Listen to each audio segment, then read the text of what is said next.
दोस्तों, तो अभी तक हम लोगों ने 65 प्रश्न देख लिए हैं। अब उसके आगे के क्वेश्चंस को देखना शुरू करते हैं। ये आपके जो टीजीटी पीजीटी की परीक्षा अब आने वाली हैं या एलटी ग्रेड की जो भी परीक्षाएं सुनाई दे रही हैं, इसके लिए बहुत महत्वपूर्ण होगा। अन्य जो भी पॉलिटिकल साइंस की परीक्षाएं हैं उनके लिए ये महत्वपूर्ण साबित होगा। तो आइए रिवीजन शुरू करते हैं। तो आज का 66वां प्रश्न है 66 वाला कि मैकियावेली समर्थक था अभिजात तंत्र का, राजतंत्र का, लोकतंत्र का या इनमें से कोई नहीं। तो वो मैकियावेली जो थे वो एक शासन के जो है एक शासन प्रक्रिया के समर्थक नहीं थे। वो बोलते थे कि अलग अलग समय पर जो है अलग अलग शासन के तरीक़ों की आवश्यकता पड़ती है। तो वो इनमें से किसी के भी समर्थक नहीं थे। तो ये हो गया 66वां प्रश्न के। इसके लिए आपको मैकियावेली पढ़ना पड़ेगा तो आपको समझ में आएगा, ठीक है। अगला प्रश्न देख लेते हैं। नेक्स्ट क्वेश्चन है कि राजा शेर की तरह साहसी और लोमड़ी की तरह चालाक होना चाहिए। किसने कहा था? वो ये मैकियावेली ने कहा था। वो जब राज की बात करते हैं और उसके शासक की बात करते हैं तो इस शासक के लिए कहते हैं कि वो जो है जो साहसी और चालाक होना चाहिए, साहसी और चालाक होना चाहिए, ठीक है ना। साहसी किसकी तरह? शेर की तरह। और चालाक किसकी तरह? लोमड़ी की तरह होना चाहिए, एक शासक को या एक राजा को। ठीक, समझ में आ गया होगा आपको। अगला प्रश्न देख लेते हैं कि किसका यह मत था कि व्यक्ति अपने पिता की मृत्यु को भूल सकता है, पिता की मृत्यु को भूल सकता है लेकिन उसकी संपत्ति को हानि को नहीं भूल सकता है। क्या कहता है कि वो अपने पिता की मृत्यु को भूल सकता है लेकिन संपत्ति की हानि को नहीं भूल सकता है। तो ये ऐसा बताने वाला मैकियावेली है। वो व्यक्ति के बारे में बताते हुए कहता है, ठीक है, कौन? मैकियावेली कहता है कि एक व्यक्ति जो है वो इतना स्वार्थी होता है कि वो अपने पिता की मृत्यु को तो भूल सकता है लेकिन अपनी संपत्ति की जो हानि है उसको नहीं भूल सकता है, ठीक है। अगला प्रश्न देख लेते हैं। 68 हो गया है। अभी देखते हैं हम लोग 69। तो 69 है कि किसने राज्य का इस प्रकार वर्णन किया है कि यह संपूर्ण विज्ञान में साझेदारी और संपूर्ण कला में साझेदारी और प्रत्येक सद्गुण और सभी पूर्णता में साझेदारी है। तो ये एडमंड बर्क ने कहा है, ठीक है। तो ये एक व्यक्तिवादी थे, तो इन्होंने इस बात को कहा। तो व्यक्तिवादी जो भी व्यक्ति होता है तो वो व्यक्ति को राज्य के जो भी कार्य उन सब में जो है इनको ऐड मानता है, मतलब कि इन सब का हस्तक्षेप मानता है, मतलब व्यक्ति जो है राज्य के कार्यों में हस्तक्षेप करेगा। तो इसीलिए वो कहते हैं कि यह संपूर्ण विज्ञान में साझेदारी है, संपूर्ण कला में साझेदारी है और प्रत्येक सद्गुण तथा सभी पूर्णता में साझेदारी है। कौन? राज्य। मतलब राज्य सबके साथ साझेदारी करके ही जो है अपना कार्य कर सकता है, ठीक। तो इस तरीके से इसको समझ सकते हैं, याद रखेंगे कि एडमंड बर्ग ने ऐसा कहा हुआ है। अगला प्रश्न है कि कौन सा युग्म सही नहीं है। देखिए, ध्यान देने वाली बात है, जब भी ऐसे प्रश्न आते हैं तो वहाँ पर सही है या सही नहीं है, नहीं है तो उस पर गोला कर लीजिए, इसके बाद इसको करने की कोशिश करिए। तो यहाँ पर अभिजात सिद्धांत है जो कि पेरेटो ने दिया हुआ था, ठीक है, ये सही है। अनुदारवादी सिद्धांत ये बर्क ने दिया हुआ है। यहाँ पर लिखा है उदारवादी सिद्धांत प्लेटो ने दिया है, तो ये गलत है।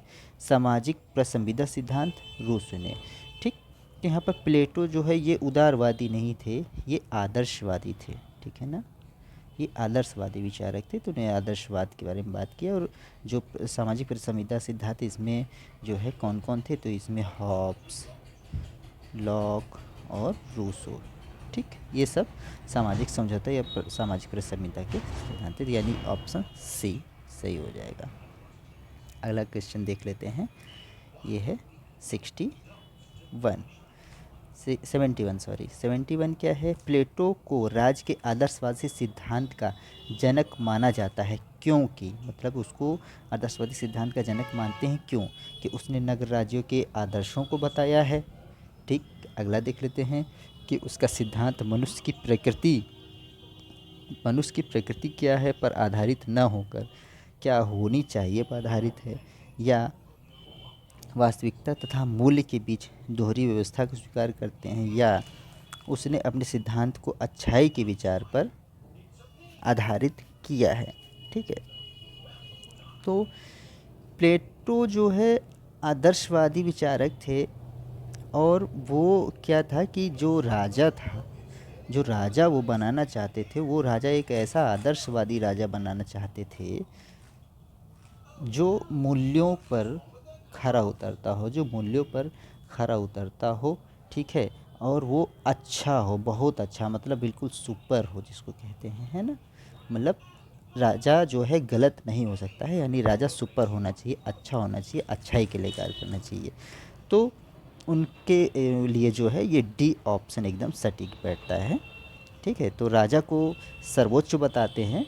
ठीक, तो इसके लिए ऑप्शन डी से हो जाएगा कि अपने सिद्धांत को और अच्छाई के विचार पर उन्होंने आधारित किया। अच्छाई के विचार का मतलब वो राजा को सर्वोच्च बनाना चाहते थे, और आदर्शवादी मूल्यों पर आधारित करना चाहते थे, ताकि वो अच्छाई के रास्ते पर चल करके कार्य कर सके। मतलब वो समझते थे कि जो आदर्शवादी राजा होगा वो अच्छा ही होगा, इस तरीके से। ठीक है, अगला प्रश्न देख लेते हैं। अगला क्वेश्चन 72। तो 72 क्वेश्चन है आपका कि कौन सा एक सही सुमेलित नहीं है। फिर से देखिए, नहीं है। तो सकारात्मक स्वतंत्रता की बात हीगल करते हैं। ठीक है, सुख एवं दुख के गणक की बात करते हैं बेंथम। ठीक है, एवं सुख एवं दुख के गणक मतलब उसके पैमाने की बात करते हैं बेंथम, बताते हैं वो एक पैमाना बताए, फैलिसिफिक पैमाना जिसको कहा जाता है, फैलिसिफिक। ठीक है, ये याद रखिए। वैसे इसको याद करने की ज़रूरत नहीं है, इतना डीप टीजीटी में नहीं पूछता है, लेकिन पीजीटी में पूछ सकता है। ठीक है, सुख और दुख का गणक को बताते हैं बेंथम, सही है। अब वैज्ञानिक व्यक्तिवाद की बात करते हैं स्पेंसर, ये भी ठीक है। इसके बाद लोकतांत्रिक केंद्रितावाद की बात एंजल्स नहीं करते हैं। ठीक, तो देख लेते हैं इसका थोड़ा सा हम लोग व्याख्या क्या है कि लोकतांत्रिक केंद्रितावाद की नींव सोवियत संघ में मार्क्सवाद के संस्थापक V.I. लेनिन ने रखी है। ठीक है, तो लोकतांत्रिक केंद्रितावाद के कौन है संस्थापक, तो ये लेनिन का है। किसका है, लेनिन का है, याद रखेंगे।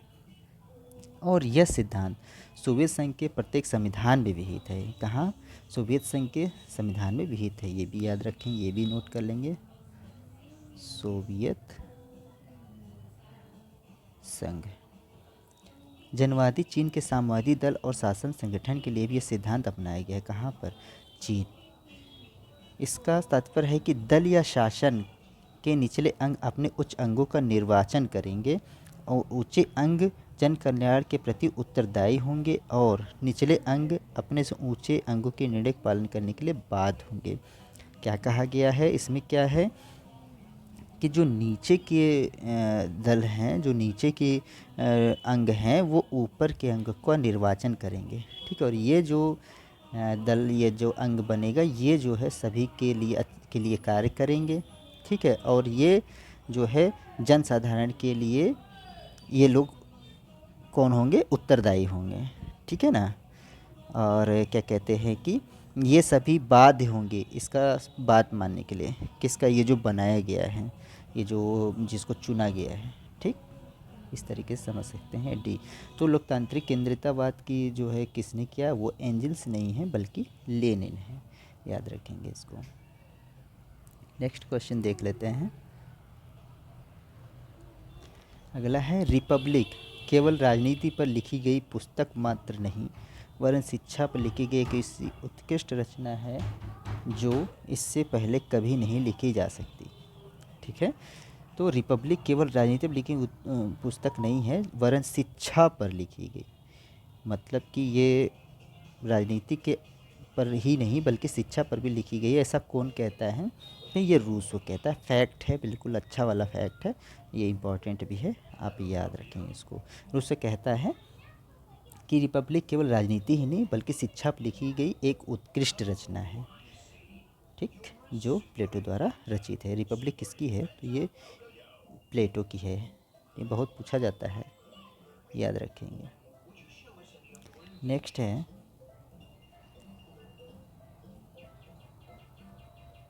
प्लेटो ने इनमें से किस विचार का समर्थन किया है। प्लेटो ने इनमें से किस विचार का समर्थन किया है, तो उन्होंने साम्राज्यवाद का समर्थन किया है? नहीं। नगर राज्यों के विनाश का? नहीं। अभिभावक वर्ग द्वारा उत्पादक वर्ग की महिलाओं का शोषण का? नहीं, शोषण की बात नहीं। पत्नी और संपत्ति के साम्यवाद का? हाँ, ये पत्नी और संपत्ति के साम्यवाद, उन्होंने पत्नियों और संपत्ति के साम्यवाद के बारे में प्लेटो ने अपना विचार दिया है। ठीक है ना। तो इसको, ये थ्योरी है इनका। जब आप वेस्टर्न पॉलिटिकल थॉट पढ़ते हैं तो उसमें सबसे पहले प्लेटो पढ़ते हैं। ठीक है। और प्लेटो को पढ़ने के लिए उनके गुरु, थोड़ा सा उनके के बारे में जानना होता है। सुकरात के बारे में, सोक्रेटिस जिसको कहते हैं, उनको जान करके आप प्लेटो पढ़ते हैं। जब आप प्लेटो को पढ़ेंगे तो प्लेटो अपने आदर्श राज्य के बारे में जो है चर्चा करते हुए एक सिद्धांत बताते हैं जिसको पत्नियों और संपत्ति का साम्यवाद कहा जाता है। तो इसके लिए एक अलग वीडियो से आपको मैं पढ़ा दूंगा। फ़िलहाल इसका उत्तर हो जाएगा कि पत्नी और संपत्ति के साम्यवाद का प्लेटो समर्थन करते हैं। ठीक है। 74वां क्वेश्चन हो गया। अगला देख लेते हैं 75। आइए देखते हैं। तो 75वां क्वेश्चन है कि पत्नियों एवं संपत्ति के साम्यवाद सिद्धांत का प्रतिपादक कौन है? तो वो प्लेटो हो जाएगा। अभी हम लोगों ने इसको देखा है। ठीक है, याद रखिएगा, अच्छा क्वेश्चन है। पत्नी और संपत्ति के साम्यवाद। ठीक। अगला क्वेश्चन है कि बीवियों के साम्यवाद की वकालत किसने की है? तो वही पत्नियों के साम्यवाद। बीवियों मतलब पत्नियों, मतलब कुछ भी दे देता है यार। ठीक है, तो वो प्लेटो। अब देखिए यही क्वेश्चन बदल बदल के जो है दे रहा है। प्लेटो किसके साम्यवाद में विश्वास करते हैं? किसके साम्यवाद में? तो पत्नी और संपत्ति। अब देख लीजिए, पत्नी दिया है, संपत्ति दिया है, पत्नी दिया है। नहीं, ये भी सही, ये भी सही थी, यानी ए और बी दोनों सही है। ठीक। अगला प्रश्न देख लेते हैं। प्लेटो के आदर्श राज्य की विशेषता निम्नलिखित में कौन सी नहीं है? जो वो आदर्श राज्य की विशेषताएं बताता है कौन? प्लेटो। तो इनमें से कौन सी विशेषता नहीं है? तो लिख रहे हैं कि दार्शनिक शासन का। बिल्कुल सही है। दार्शनिक शासक की बात करते ही हैं प्लेटो। अभिभावक वर्ग के लिए संपत्ति और परिवार के साम्यवाद के, ठीक है, ये तो अभी हमने देखा है। परिवार और संपत्ति और परिवार यानी पत्नी, वही पत्नी के साम्यवाद की बात करते ही हैं। ठीक है। नर और नारी के समान अधिकार, हाँ बिल्कुल, ये नर और नारी के समान अधिकार की भी बात करते हैं। पुरुष प्रधान परिवार की बात ये नहीं करते हैं, यानी ऑप्शन डी सही हो जाएगा। कहीं पर भी प्लेटो ऐसा नहीं बताते हैं कि केवल वहाँ पर पुरुष प्रधान परिवार होगा। ठीक है, तो ऑप्शन डी सही हो जाएगा। इसके बाद अगला देख लेते हैं 79 क्वेश्चन है, प्लेटो के राजनीतिक चिंतन में बीज निहित है उपयोगिता का, मतलब जो इनका चिंतन है, राजनीतिक चिंतन है, उसमें क्या क्या निहित है? उपयोगितावाद का समावेशन है, समाजवाद का समावेशन है, फांसीवाद का समावेशन है। तो इन सभी का समावेशन उनके विचारों में मिलता है। इसका जो है व्याख्या भी देख लेते हैं हम लोग। प्लेटो के ग्रंथ रिपब्लिक में, इनकी ग्रंथ है रिपब्लिक, याद रखेंगे, पूछता है, लिख देगा कि रिपब्लिक किसकी पुस्तक है? तो वो प्लेटो की पुस्तक है। उक्त सभी धारणाओं का समावेश है। एक आदर्श राज्य में न्याय की स्थापना के लिए दार्शनिक राजा की आवश्यकता और उसकी उपयोगिता को पुष्ट करता है। संपत्ति एवं पत्नियों के साम्यवादी व्यवस्था तथा दार्शनिक राजा का निरंकुश होना क्रमशः समाजवाद और फांसीवाद का समर्थन है। ठीक है। अगला प्रश्न देख लेते हैं। ये भी बहुत ही अच्छा क्वेश्चन है, इम्पॉर्टेंट है। राज ओक या चट्टान से उत्पन्न नहीं होता, वरन उसमें निवास करने वाले व्यक्तियों के चरित्र से उत्पन्न होता है। ये कौन कहता है? प्लेटो कहता है वैसे तो। प्लेटो बोलते हैं, देख लीजिए, ऑप्शन देख लीजिए पहले। तो इसमें नेहरू हैं, गांधी, अरस्तु, प्लेटो। तो यहाँ प्लेटो हो जाएगा। तो प्लेटो बोलते हैं राज का जो निर्माण होता है, वो ओक एक वृक्ष है और चट्टान से उत्पन्न नहीं होता है, बल्कि उसमें निवास करने वाले व्यक्तियों के चरित्र, मतलब जो व्यक्ति हैं जो वहाँ रहते हैं, ठीक है, व्यक्ति जो रहते हैं वहाँ पर, उनका चरित्र जो भी होगा उसके आधार पर जो है किसका? राज का निर्माण होता है। तभी तो वो बोलता है ना, राजा जो है अच्छाई पर बनना चाहिए, अच्छाई के गुणों पे बनना चाहिए, उसमें सारे गुण होंगे, वो एक आदर्श राजा होगा, वो गलत नहीं होगा, वो अच्छा होगा। यहाँ पर ऑप्शन डी सही हो जाएगा। याद रखिएगा, राज, ओक और चट्टान, इतना याद रखेंगे। ओक और चट्टान की बात कौन करता है, तो वो प्लेटो। अगला देख लेते हैं, 81वां क्वेश्चन है आज का। तो किसने प्लेटो को मुक्त समाज का शत्रु घोषित किया, मतलब किसने क्रिटिसाइज़ किया है, क्या कह के? मुक्त समाज का शत्रु, बहुत ही अच्छा क्वेश्चन है। तो ये पॉपर हैं, ठीक है, स्ट्रॉस, बर्लिन और नॉरेंट और कार्ल पॉपर। ये तो जो पॉपर, कार्ल पॉपर हैं, ये बोलते हैं कि जो प्लेटो है वो जो खुला समाज है, ये जो हमारा समाज है, उसका ये शत्रु है। कौन? प्लेटो। याद रखेंगे, ये इनका आलोचना करते हैं। कौन? कार्ल पॉपर जो है इनकी आलोचना करते हैं। अच्छा क्वेश्चन है। अगला प्रश्न देखते हैं। जब तक दार्शनिक राजा नहीं होंगे, ठीक है, दार्शनिक राजा नहीं होंगे, विश्व के राजा दर्शन की भावना से प्रेरित नहीं होंगे, तब तक राज्यों की, उनकी बुराइयों की कभी मुक्ति प्राप्त नहीं होगी। जब तक दार्शनिक राजा नहीं होंगे, यहीं से देखिए पकड़ जा रहा है, दार्शनिक राजा नहीं। देखिए इसके लिए आपको वेस्टर्न पॉलिटिकल थॉट समझना पड़ेगा। प्लेटो, अरिस्टो, हॉब्स, लॉक, रूसो, इस तरीके से जो भी वेस्टर्न्स हैं सभी को समझेंगे तो आप जब उनकी थ्योरी पढ़ लेंगे ना, तो आपको ये सब चीज़ें बिल्कुल याद करने की ज़रूरत नहीं पड़ेगी, आप ऐसे ही कर लेंगे। तो अब जैसे यहाँ से, अब ये इतना बड़ा याद करने की ज़रूरत नहीं है, अब यहाँ पर सीधे समझ लेंगे दार्शनिक राजा की बात कौन करता है, तो सीधे सीधे आप बता देंगे कि वो प्लेटो हो सकता है, ठीक है। अगर प्लेटो का अलावा भी कोई ऐसा मिलता है तो फिर थोड़ा सा पढ़ लेंगे पूरा, कि विश्व के राजा दर्शन की भावना से प्रेरित नहीं होगी। विश्व के राजा दर्शन की भावना से प्रेरित नहीं होंगे, तब तक राज्यों को उनकी बुराइयों से कभी मुक्ति नहीं होगी। मतलब क्या कह रहा है कि राजा जो है दार्शनिक होना चाहिए, मतलब वो अगर दर्शन से प्रेरित नहीं होंगे तो वो राज्य की बुराइयों को ख़त्म नहीं कर सकता है। तो एक दार्शनिक राजा या दर्शन की बात कैसा करता है, मतलब दर्शन के आधार पर जो है अच्छा राजा बनाने की बात कौन करता है, तो वो प्लेटो है। याद रखेंगे, अच्छा प्रश्न है। अगला क्वेश्चन देख लेते हैं हम लोग। 82 हो गया, 83वां। हाँ, 83 क्वेश्चन देखती है, बहुत अच्छा है। सुमेलित करना है, सुमेलन करना है, ठीक है। तो मैकियावेली है, एक तरफ दिया है मिल, एक तरफ ग्रीन, एक तरफ पेंथम। कह रहा है इच्छा न कि शक्ति, इच्छा न कि शक्ति राज का आधार है। मतलब क्या कह रहे हैं, राज का आधार इच्छा है, ना कि शक्ति, ठीक है। राज का आधार क्या है, इच्छा है, ना कि शक्ति है। ये बात कौन बोलता है, तो ये बात बोलते हैं शायद, हाँ, ग्रीन होंगे, ठीक है।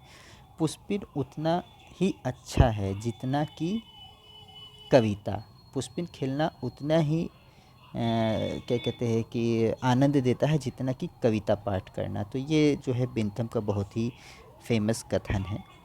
फेमस कथन क्या है, ये इसी से अपना जो अपनी थ्योरी समझाता है। इसके बाद है व्यक्ति को छल कपट से जानने के लिए लोमड़ी और भेड़िए को डराने के लिए शेर का होना चाहिए। ये अभी हम लोगों ने पढ़ा हुआ है पीछे, कि राजा को कैसा होना चाहिए, लोमड़ी की तरह चालाक और भेड़िए की तरीके जो है और भेड़िए को, मतलब छल कपट वाली बात आ जाए जहाँ पर, ठीक है। इस तरीके से जो है उससे डराने के लिए शेर का होना चाहिए, मतलब शेर की तरह होना चाहिए, शेर की तरह जो है जाबाज, या जो है क्या कहते हैं कि साहसी होना चाहिए, ठीक है। ये ऐसी बात कौन किया था, तो ये मैकियावेली ने की थी, ठीक है।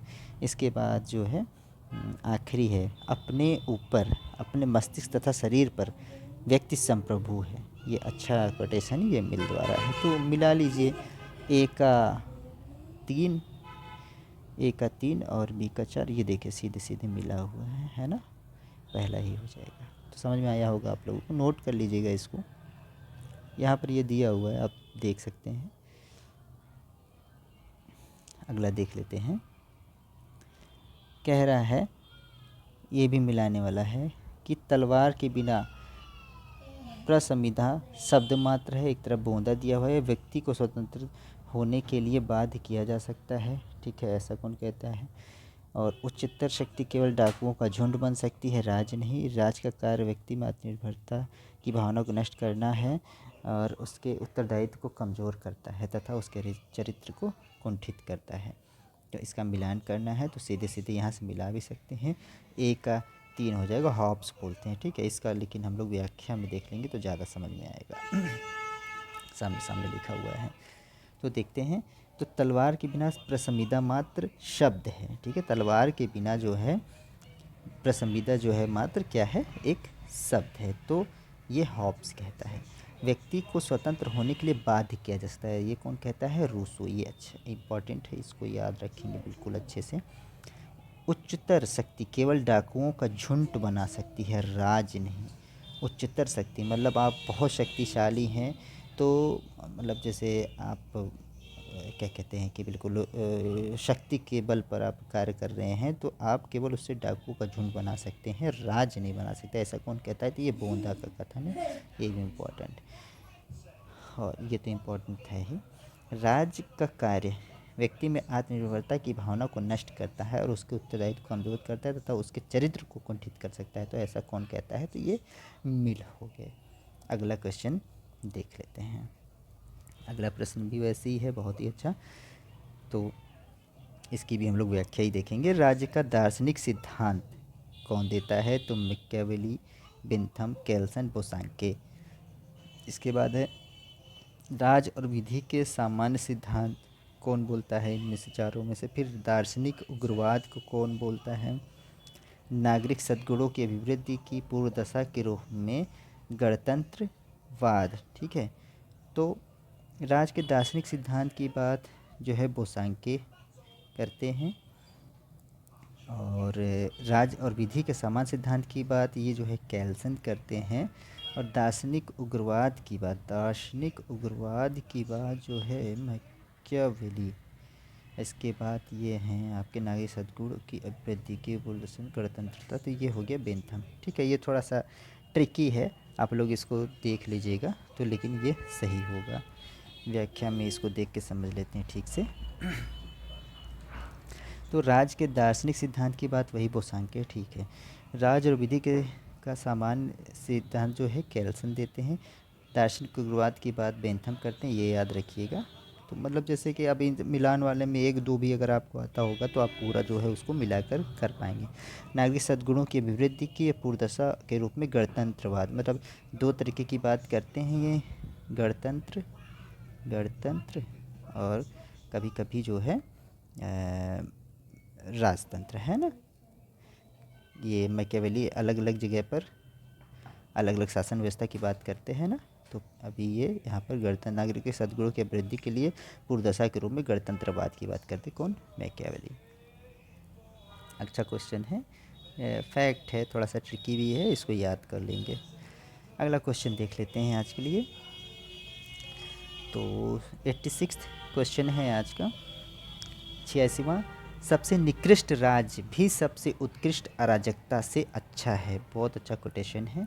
सबसे निकृष्ट राज्य मतलब जो सबसे बेकार राज्य है, वो सबसे उत्कृष्ट अराजकता मतलब कि बहुत ही अच्छी अराजकता, मतलब जो अराजकता बहुत अच्छी हो, अराजकता क्या हो, बहुत ही अच्छी हो, उससे एक जो बेकार राज है वो अच्छा होता है। मतलब राज अच्छा होता है चाहे वो बहुत ख़राब हो, और अराजकता बुरी होती है चाहे वो बहुत ही अच्छी क्यों ना हो। तो ऐसा कौन बोलता है, ये हॉब्स कहता है, ठीक है ना, हॉब्स कहता है। अब इसमें देखिए हॉब्स, लॉक, रूसो सभी दिया हुआ है। तो ये तीनों जो है हॉब्स, लॉक, रूसो मैंने बताया पहले भी, याद रखेंगे। हॉब्स, लॉक, रूसो ये सब क्या हैं, समझौतावादी विचारक, समझौतावादी विचारक हैं, समझौतावादी विचारक हैं, ठीक है। सब संविदावादी इनको बोलते हैं, संविदावादी, कभी कभी प्रसंविदावाद भी कह देते हैं, ठीक है ना, ये याद रखेंगे।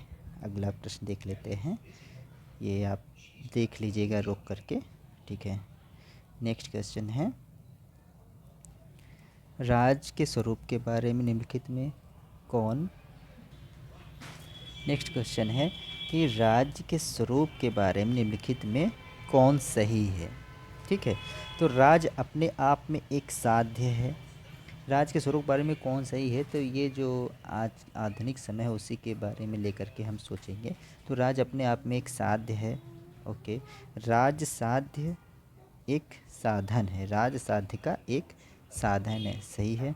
राज साधन और साध्य दोनों हैं, राज न साधन है न साध्य, ये तो गलत है, ये भी गलत है। राज अपने आप में एक साध्य है, ये भी गलत होगा। राज साध्य का एक साधन है, क्या है राज साध्य, क्योंकि वर्तमान समय जो है व्यक्ति राज का प्रयोग कैसे करता है, अपने निर्माण के लिए, अपने विकास के लिए करता है। तो राज एक साध्य का एक साधन, मतलब राज क्या है, अपना विकास करने के लिए एक साधन है जो है, ठीक है, अपना जो एम है उसको पाने के लिए एक साधन है। कौन, राज। तो यहाँ पर बी ऑप्शन ठीक हो जाएगा। नेक्स्ट क्वेश्चन देख लेते हैं 88, 28वां क्वेश्चन है कि राज साधन है साध्य नहीं, राज साधन है साध्य नहीं, तो ऐसा कौन कहता है, तो ये उदारवाद विचारक कहते हैं। उदारवाद में क्या है जो है, ये क्या मानते हैं कि राज साधन है साध्य नहीं, याद रखेंगे इसको। ओके, तो आज के लिए इतने 88 क्वेश्चन ही ठीक है, और इसके आगे के क्वेश्चंस नेक्स्ट वीडियो में हम लोग करते हैं। Okay, thank you.